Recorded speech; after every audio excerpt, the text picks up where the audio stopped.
Bem-vindos ao terceiro encontro virtual de escritores lusófonos na Venezuela.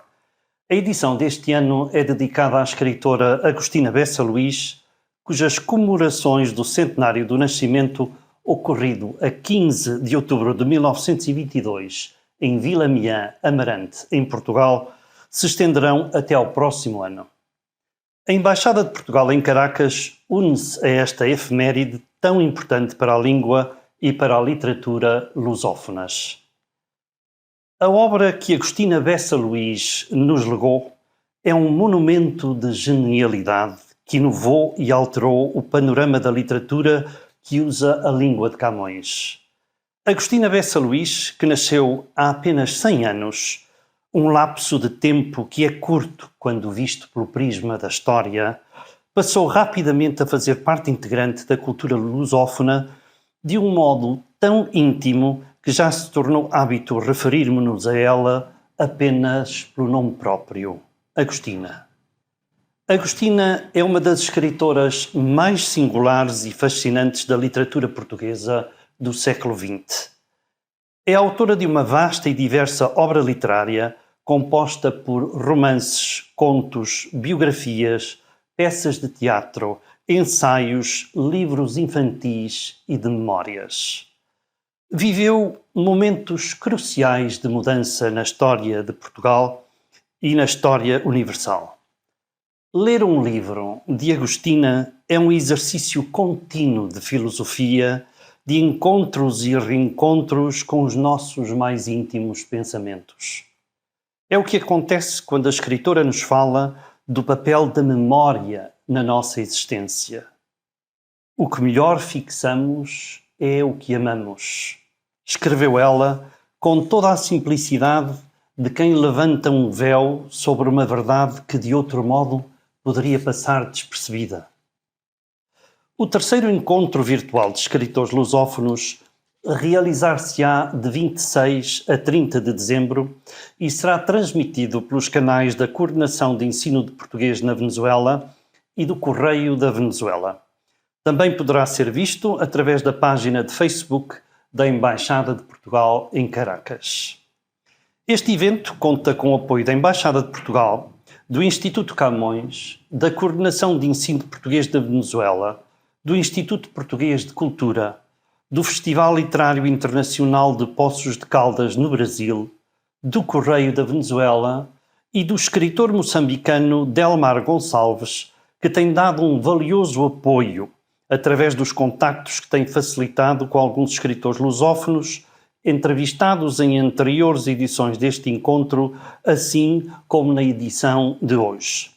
A ele, como a todas as instituições que referi, o meu sincero agradecimento por contribuírem de modo tão importante para esta atividade que pretende dar a conhecer o riquíssimo património literário de língua portuguesa de diferentes continentes e contextos culturais diversos. A língua portuguesa é um fator simultaneamente de diversidade e aglutinação de uma identidade multicultural única, o mundo lusófono. Os escritores que este ano foram convidados revelam-nos experiências diferentes, refletidas nas páginas das suas obras. No entanto, todos eles têm um elemento em comum, a língua portuguesa.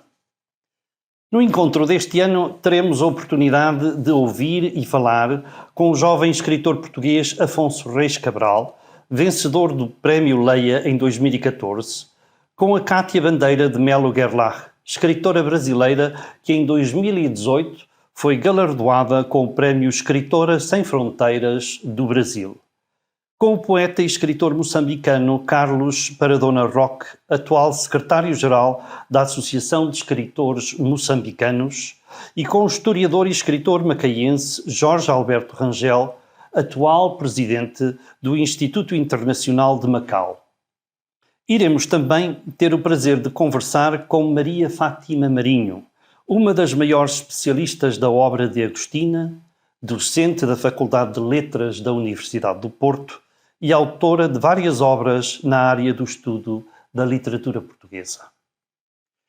Na Venezuela, onde existe uma grande comunidade portuguesa e onde o ensino de português se encontra em expansão, com cada vez mais escolas a ensinar a língua a um número de alunos que não para de aumentar, este evento pretende divulgar o valor que o português tem na atualidade e, sobretudo, a importância que terá no futuro dos jovens e do mundo. Este ano foi especialmente produtivo para o ensino de português na Venezuela, onde, hoje em dia, contamos com mais de 9.500 alunos que aprendem a língua de Camões, dos quais aproximadamente 8.900 no ensino oficial, distribuídos por mais de 30 escolas. Cerca de 110 alunos têm aulas de português em regime extracurricular nas escolas venezuelanas. Por sua vez, as associações da comunidade portuguesa desempenham um papel insubstituível e de crucial importância, ensinando português a mais de 470 alunos na Venezuela. Queridos amigos, este terceiro encontro virtual de escritores lusófonos na Venezuela procurará celebrar um dos mais extraordinários, admiráveis e belos frutos que a nossa língua nos proporciona: a literatura que nos fala na língua de Camões e na língua de Agostina. Espero que possam desfrutar e aprender com o que estes autores nos contarão e que será certamente uma homenagem muito especial à lusofonia. Muito obrigado. Bom dia, boa tarde, boa noite, depende da hora em que nos estiverem a ouvir. O meu nome é Rainer Souza, sou coordenador de ensino português aqui na Venezuela. Estamos de volta a este terceiro encontro de escritores lusófonos na Venezuela, uma atividade, um evento que é organizado anualmente pela Embaixada de Portugal aqui em Caracas, o Instituto Camões, com o apoio do Instituto Camões, a coordenação de ensino português na Venezuela. Também conta com o apoio do Instituto Português de Cultura, da Filipe Poços, de Caldas, no Brasil. Também com o apoio do Correio da Venezuela. Agradecemos também ao Sr. Delmar Gonçalves, escritor moçambicano, que também tem colaborado ao longo destes 3 anos, fazendo os contactos com escritores do mundo lusófono. Nesta oportunidade temos um escritor moçambicano também, Moçambique, país já conhecido pelas suas letras, por este grupo de escritores que cada vez são mais conhecidos, fazem da literatura moçambicana uma das joias desta lusofonia tão querida para nós, da língua portuguesa. Estamos a falar de Carlos Paradona Rufino Roca. Obrigado, Carlos, pela oportunidade que nos dás de falar contigo. Muito obrigado, boa tarde, boa noite, conforme a hora aí. Obrigado. Eu vou apresentar o Carlos ao público venezuelano. Carlos Paradona, venezuelano, português e de qualquer parte do mundo. Sabemos que este programa depois está a ser transmitido pelas redes da Coordenação de Ensino Português na Venezuela, pelas redes do Correio da Venezuela, que é um dos órgãos, talvez o órgão mais importante da comunidade portuguesa residente na Venezuela, e também pelas redes da Embaixada de Portugal aqui em Caracas. Carlos Paradona Rufino Roca nasceu em Inhaminga, aos 29 de maio de 1963, onde inicia os seus estudos primários. Concluiu a 4ª classe na Escola Primária Oficial do Dondo, em 73. Paradona Roca ainda frequentou os então ciclo preparatório Dr. Baltasar Rebelo de Sousa e Liceu Pero da Naia, na cidade da Beira. Em 77, depois de 30 dias no mar, aportou à Ilha da Juventude, em Cuba, onde deu continuidade aos seus estudos. Licenciou-se em Direito pela Universidade Eduardo Mondlane e é mestre em Sociologia Industrial e Estudos Laborais pela Universidade de Vitória, na África do Sul. Em 1980, publica os seus primeiros poemas na página Diálogo do extinto jornal Notícias da Beira. Colaborou ainda com poesia, contos e ensaios nas páginas Diálogo do Diário de Moçambique, Letras e Artes do Jornal Domingo, nas revistas Tempo, Charrua, Forja e Eco, e também sob o pseudónimo de Chipiri, no Jornal Combate, revista 25 de Setembro, e no programa radiofónico Alô Leões da Floresta. ao longo das décadas de 80 e 90. Em 1992 apresenta a público o seu livro de poemas A Gestação do Luar e em 2009 o romance de Shahnaz, A Donzela de Sena. Carlos Paradona Rufino Roque é membro do secretariado da Associação dos Escritores Moçambicanos desde 2002, sendo o seu secretário-geral adjunto desde 2008 e é membro do corpo de jurado do Grande Prémio Sonangol de Literatura. Meus senhores e minhas senhoras, apresento-vos então o nosso escritor moçambicano Carlos Paradona Rufino Roque. Muito bem, Carlos, prazer novamente. Muito obrigado. Sempre faço esta pergunta ao início. Peço ao entrevistado que fale um pouco da sua vida, onde cresceu, um pouquinho das suas próprias palavras para falar um pouco de si mesmo. Muito certo, muito obrigado a todos. Eu nasci em Inhaminga. Inhaminga é uma vila localizada no centro de Moçambique, na província de Sofala, portanto a cerca de 100 quilómetros da cidade principal, da capital da província, da cidade da Beira. Muito cedo, embora tenha frequentado pelo menos um ano o ensino primário em Inhaminga, muito cedo, portanto, saí para residir no Dondo, a 30 quilómetros da cidade da Beira, onde acabei por fazer o ensino primário. Basicamente, eu sou um homem, um produto, portanto, de uma aldeia. Eu sempre cresci, digamos, nasci numa aldeia e, portanto, e cresci também na aldeia. Sou um homem do campo. E, portanto, tenho muitas influências rurais comigo, carrego comigo. E depois disso, evidentemente, fiz parte do primeiro grupo de alunos moçambicanos que foram a Cuba estudar. Portanto, 2 anos depois da proclamação da nossa independência, da independência de Moçambique, eu fui a Cuba estudar. Éramos 1.200 miúdos, entre 12 e 14 anos. E, portanto, depois de algum tempo em Cuba, eu regressei a Moçambique e pronto, cá estou. E eu gosto de fazer o que faço. E como se iniciou no mundo da literatura? Carlos, o que há na literatura que o atraiu para entrar no mundo da poesia, da prosa? Olha, em primeiro lugar, é preciso que tenhamos em conta qual é a organização social das sociedades africanas. Portanto, nós, no campo, nas nossas aldeias, à noite, como não há iluminação, portanto, convencional, as pessoas se reúnem à volta da fogueira e começam a contar histórias. Eu, quando criança, escutava atentamente aquelas histórias que os mais adultos contavam e apaixonei-me por essas histórias. E quando estou no Dondo a fazer o ensino pré-primário, na altura tínhamos o ensino pré-primário, que não é nada de escolinha ou de creche, chamava-se assim mesmo, ensino pré-primário. Portanto, o meu professor, uma vez por semana, dizia aos alunos para contar as histórias que têm escutado da noite, portanto, à volta da fogueira.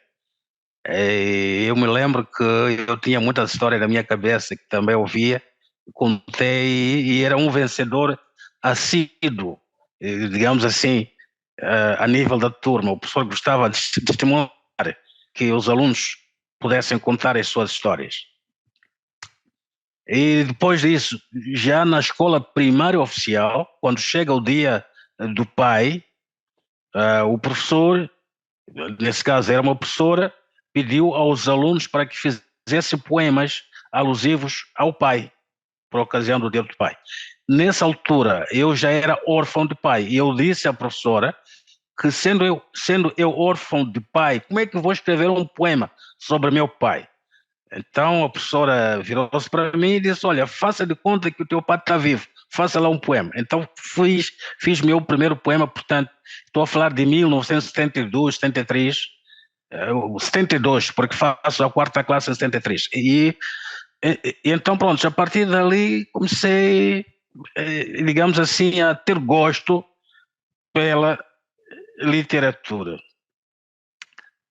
Durante a minha viagem a Cuba, eu fiz a viagem a Cuba de barco, foram 30 dias no mar, portanto, a nível, éramos 1.200 no barco, e eu comecei a me interessar pela literatura criando um grupo de jogral, portanto, durante a viagem. Era um grupo que fazíamos, apresentávamos poemas, não é?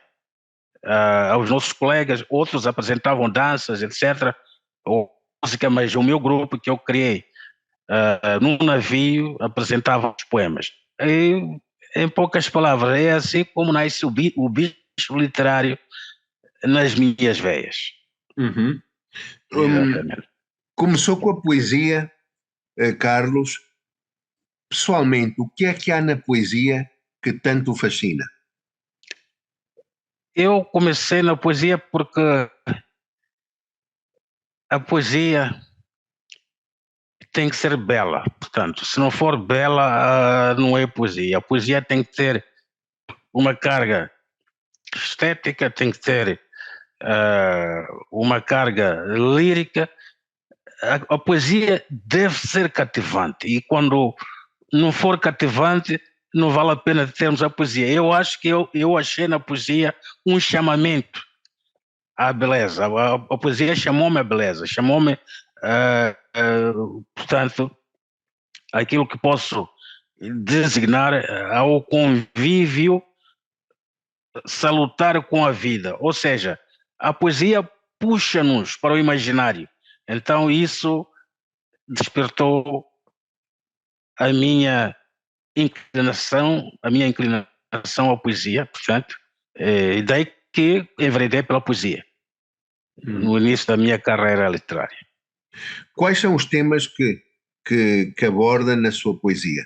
É um tema ou são vários temas? É Moçambique, a cultura moçambicana? Quais são esses temas? Bom, é preciso ver que, na verdade, o que a minha poesia abordava, devo dizer abordava porque eu já estou dissociado da poesia há pelo menos 20 anos. Portanto, agora estou mais ligado à prosa.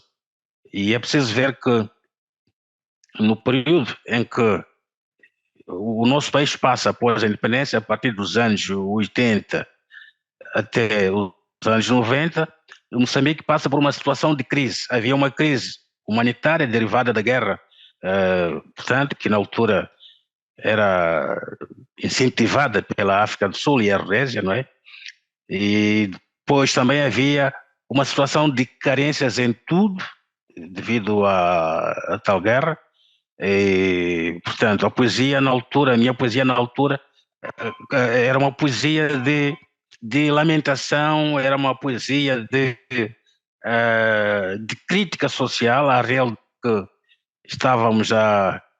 pela qual estávamos a passar, mas também era uma beleza, era uma poesia de encanto, ou seja, eu elevava nos meus escritos a mulher, que eu considero como centro da vida da humanidade, portanto, na minha poesia isto está patente, e, portanto, em suma, é apenas isso que eu posso dizer.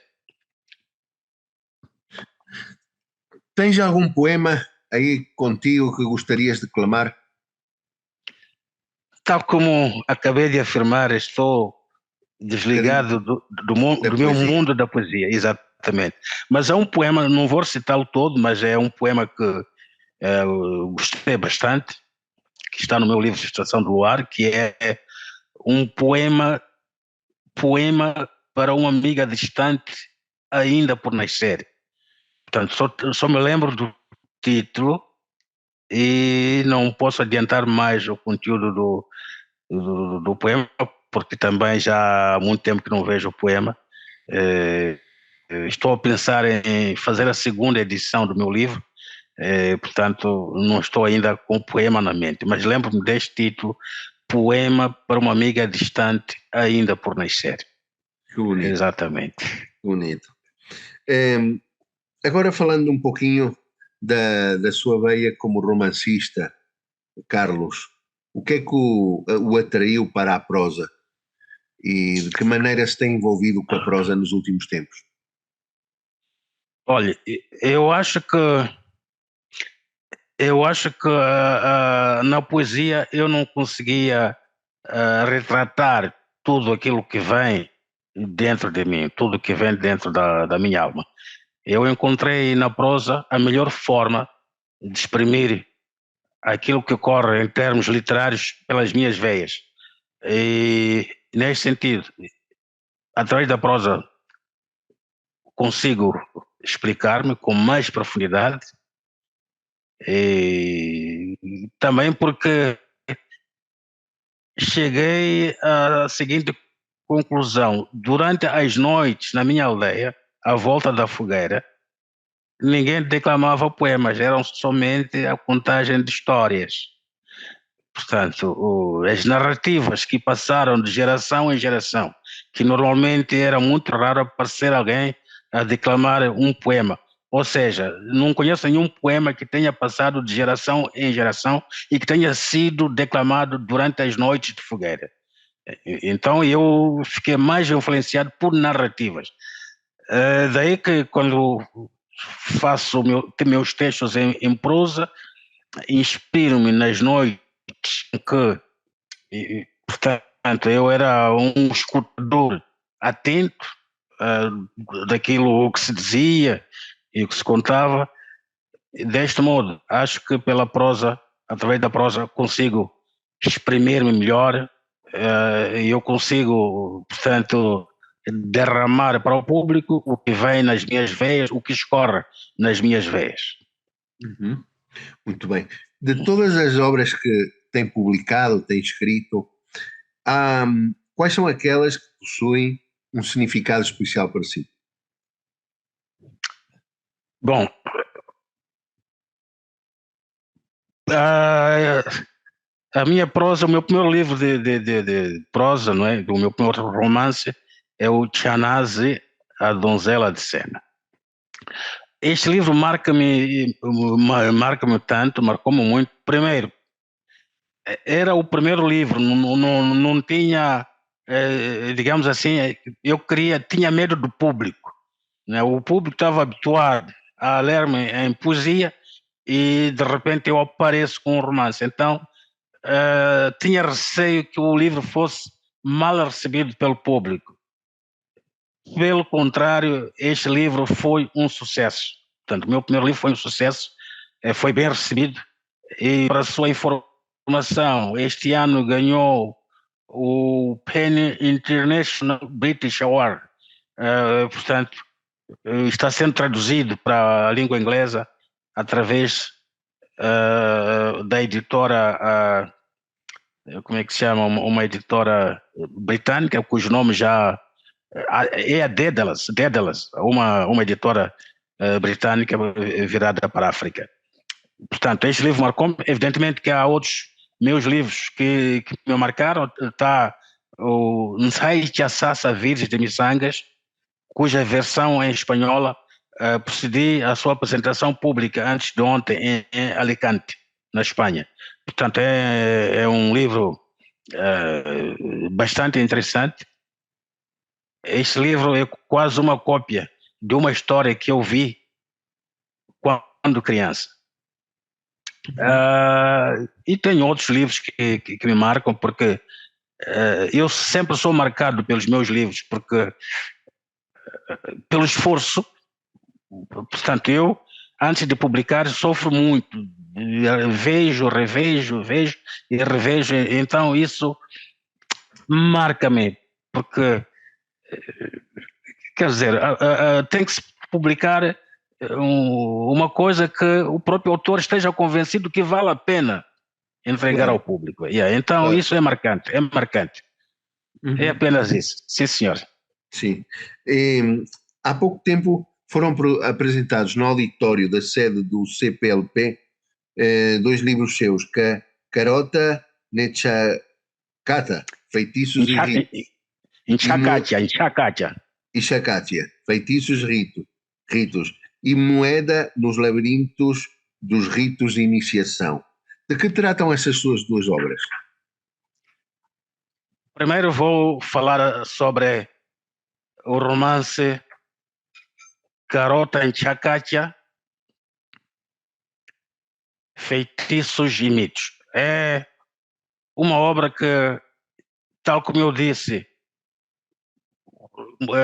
nesta obra eu coloco aquilo o que eu aprendi, aquilo que eu escutei durante as noites de fogueira. Portanto, são histórias que retrata o mundo rural, o mundo cultural em redor do maior rio de Moçambique, o Rio Zambeze. Portanto, são histórias em que conto como é que a vida decorre nas aldeias à volta desse rio, localizadas à volta desse rio, as crenças dessas pessoas, as suas adorações, os seus deuses, as formas pelas quais as pessoas se apresentam ao mundo. É um livro que bebe da tradição oral e bebe dos usos e dos costumes dos povos que vivem, fazem a sua vida ao longo das margens do Rio Zambeze. Portanto, este é Garota Enxacatia, Feitiços e Mitos. Por outro lado, tenho a obra Moeda nos Labirintos dos Ritos de Iniciação. Moeda é portanto, é uma vila que se localiza a norte de Moçambique, junto à fronteira, portanto, a poucos quilómetros da fronteira com a Tanzânia. É um planalto, é uma zona em que fala-se uma língua diferente da língua que se fala, portanto, onde eu nasci. Eu nasci na zona norte, Moeda está na zona norte do país, nas margens do rio Rovuma. Ali, nessa vila, fala-se a língua Makonde. E eles têm seus usos, têm os seus costumes, e esses costumes, um desses costumes são os ritos de iniciação. Portanto, são os rituais de iniciação. Nesses ritos, as meninas são preparadas para constituírem um lar, ou seja, como se comportar dentro do lar, como tratar o marido, como tratar os sogros, as cunhadas. Portanto, isso é o que aprendem as mulheres, portanto, mulheres entre 11, 14 anos por aí. Os rapazes, durante os ritos de iniciação, também aprendem como se comportar diante da sua esposa, dos sogros, etc. E o que se passa durante a cerimônia normalmente é segredo, porque as meninas são isoladas numa mata, os rapazes são isolados numa outra mata. Tudo o que acontece lá é tido por secreto. Findo os rituais, ninguém conta o que lá aconteceu. Ora bem, através do meu romance, eu procuro quebrar o caráter misterioso, o caráter secreto da prática dos ritos de iniciação. Para quem não conhece o que são ritos de iniciação dos Macondes, lendo o meu livro, chega a compreender como é que esses ritos são. Muita coisa que está no meu livro é tabu, é segredo. Nem o mestre dos ritos de iniciação, nem os aprendizes de iniciação devem contar a quem quer que seja. Mas eu, através desse livro, trago para o público os segredos dos ritos de iniciação. Evidentemente que é um romance, é ficção. Eu aproveito-me da realidade cultural não é? Aproveito da realidade cultural, antropológica, de moeda. Eu aproveito-me dos ritos de iniciação e invento uma história em volta dos ritos de iniciação. Portanto, em suma, é isso o que eu posso dizer acerca desse livro, Moeda nos Labirintos dos Ritos de Iniciação. Bastante interessante, Carlos. Carlos, Sim. como escritor que és, como explicas tu este fenómeno que existe, que é esta literatura moçambicana, africana, de língua portuguesa, mas sobretudo moçambicana, que tem tido tanto sucesso no mundo e vocês são bastantes e cada vez mais conhecidos. Como analisas tu esse fenómeno? Ora bem, quanto a isso, eu devo dizer que tudo isto está associado a uma série de fenômenos sociais que ocorreram nos últimos anos em Moçambique. Primeiro, eu devo dizer que, a nível dos países africanos de língua oficial portuguesa, Moçambique é que tem mais universidades. Portanto, as universidades públicas são mais de 20, e então isto cria um ambiente favorável para que apareçam novos escritores. E é preciso ver que em Moçambique, após a educação, ou seja, após a independência, a educação foi massificada. Portanto, temos escolas espalhadas por todo o país, até numa aldeia mais remota há a presença de uma escola com professores do Estado nesse local. Portanto, e também é preciso ver que há uma febre, há uma grande febre literária no seio da nossa juventude. Isto porque a juventude chegou à conclusão de que o escritor é o indivíduo que escreve sobre a sociedade, que se inspira, portanto, na sociedade em que está inserido. E os jovens ficam cativados. Em Moçambique, quando um escritor, nós, como escritores, quando vamos numa atividade literária, numa escola, nós temos feito atividades culturais em escolas, temos verificado um grande apreço dos alunos em relação ao escritor. E devo dizer que aqui e agora, que em Moçambique, sobretudo a sua capital, deve ser a capital dos países africanos de língua oficial portuguesa, deve ser a capital que tem mais atividades culturais por semana. Portanto, há anos atrás em Moçambique nós tínhamos a apresentação de livros literários, se calhar 2 vezes por ano, mas agora atualmente em Moçambique nós assistimos semanalmente cerca de 8 a 10 apresentações de livros.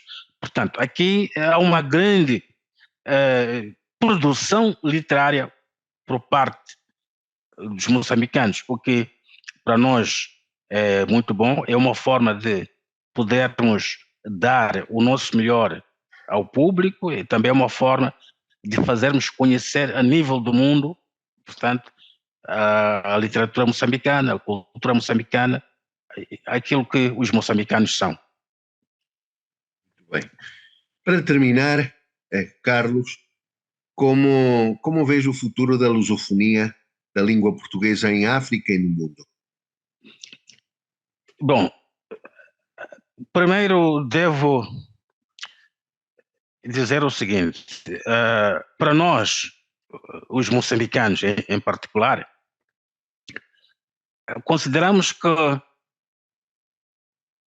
é preciso que se discuta o que é isso, a lusofonia. Só está-se a falar. Muita gente fala da lusofonia, mas em concreto o que é lusofonia? O que é que nós devemos fazer para que a lusofonia não fique apenas no papel? Isto aqui é muito importante. Toda a gente fala da lusofonia e há muitos que não sabem o que é lusofonia. Então, nós, os que falamos da lusofonia, nós que temos a língua portuguesa como o nosso meio principal de comunicação, precisamos de compreender o que é isso de lusofonia e qual o seu papel. Quero chegar ao ponto de que, pela lusofonia, através da lusofonia, nós podemos integrar as nossas culturas. Ou seja, podemos criar um ambiente, digamos assim, um ambiente mais, como é que é, qual é o termo próprio? Eu posso dizer, podemos criar um ambiente de entendimento, um ambiente de abraços, um ambiente de amizade, um ambiente de miscelânea cultural e artística. Ou seja, temos que pegar a lusofonia e, através da lusofonia, unirmos os povos que falam a língua portuguesa. Muito bem. Interessante reflexão, Carlos. Pois. Carlos, queria-te agradecer o teu tempo e desejar-te tudo de bom. Não sei, uma última mensagem aqui para o público da Venezuela e quem nos estiver a ouvir. Muito obrigado. Eu quero felicitar, portanto, ao público venezuelano, não é? Que é um público que tenho acompanhado pelas redes sociais, é um público apaixonado pelas letras. E então, quem está apaixonado pelas letras, eu me apaixono por quem está apaixonado pelas letras, pela literatura. Portanto, está de parabéns. Muitas gracias los lectores de Caracas, de Venezuela. Muitas gracias los escritores de Venezuela. Muito obrigado, Carlos. Felicidades para ti. Obrigado. Até a próxima. Obrigado.